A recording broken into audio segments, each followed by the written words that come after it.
I'm here with Joe Merrill, a good friend of mine. He's going to hit some chip shots and some pitch shots for us. He's going to first hit a little shot. About how far do you want to hit this one, Joe? It's going to be a little standard procedure chip shot. The ball is going to run out about 20 feet. No big deal. Okay. 20-footer. Just a basic shot here. Yeah. And I've got a 56-degree wedge here. That might be a good club for you. It might not be. It's all preference. I tend to chip with one club. So what I'm going to do, first of all, is I'm going to make sure that I have my weight forward. And I do that because that allows me to control where I hit the ground. It allows me to be more precise. So I have my weight forward. I have the ball forward as well.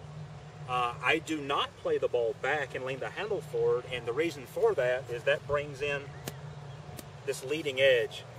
You can start hitting it heavy and laying the sod over. So what I do, the ball is forward, the weight is definitely forward, and it stays that way. The handle of my golf club, just slightly forward, not like this, but definitely not back. My handle is slightly forward, my weight is slightly forward, and I just make a gentle little motion.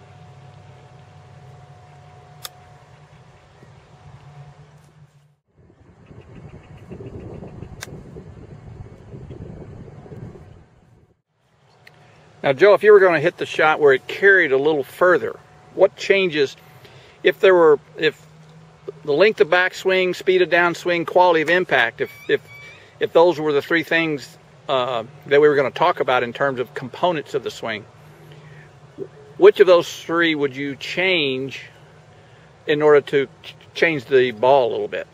When you say carry it further, do you want me to carry it further with a lower trajectory or carry it further with a higher trajectory? Let's do a higher trajectory, carry it further.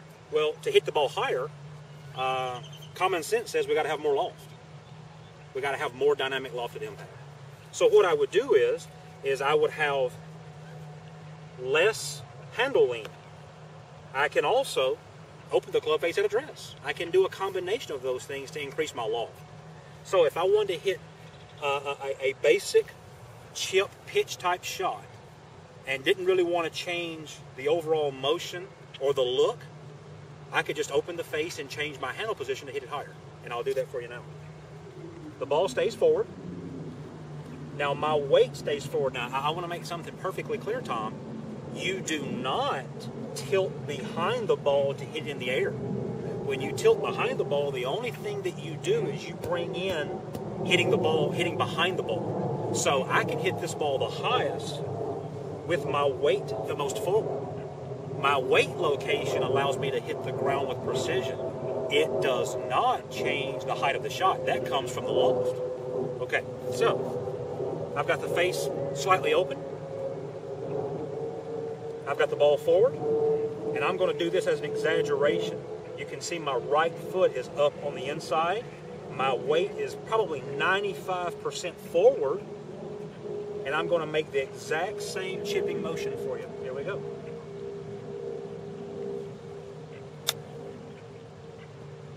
Beautiful.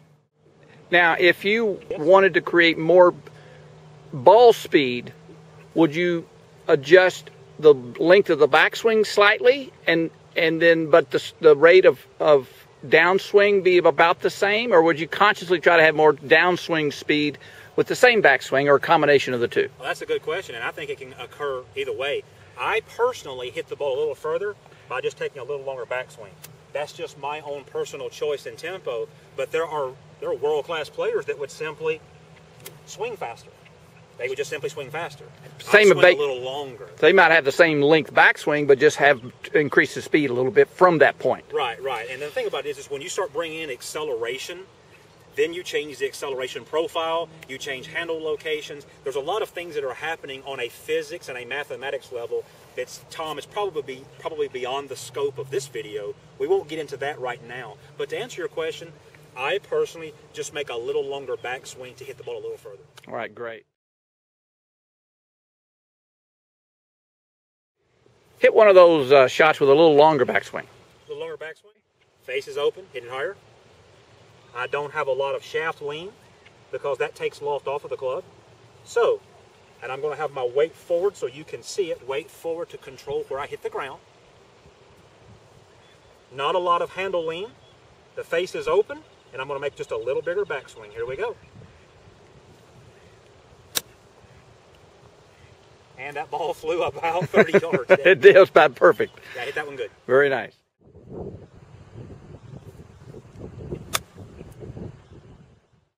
Joe, you had mentioned that you like to use one club around the green for all kinds of different shots. So certainly one of the shots that you would have to hit occasionally is what we call the bump and run shot, where you're going to show us a little bit about that technique.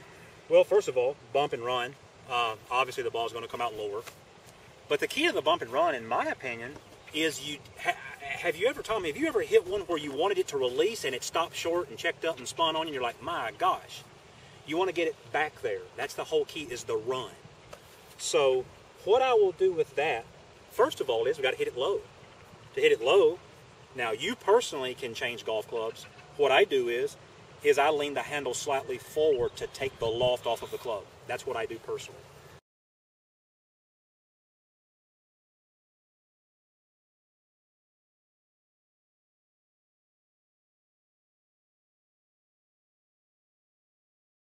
I'll put the ball back slightly in my stance.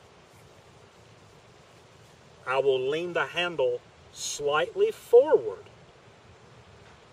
Now that takes away dynamic loft. But I'm also going to make a little adjustment through impact. Now watch this, Tom. I'm going to make sure that through impact the handle stays forward to keep the loft off of the club. Now, if I were hitting the highest, softest flop shot or the highest, softest bunker shot, I may actually let the club release past my hands to put maximum loft. On this shot, it's a killer. It's a destroyer. You'll hit it too high and it'll spin on you. All right, so what I'm going to do, ball back, handle slightly forward, and I'm going to make sure the handle stays forward to kill the loft and make it run. And this is how I would do it. The ball is obviously back. The weight is still forward. As you can see, the handle is forward. And I'm going to hold my finish, and you'll see the handle stays forward just like this.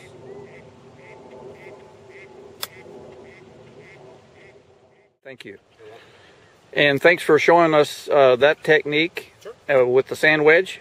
That was excellent. Thank you.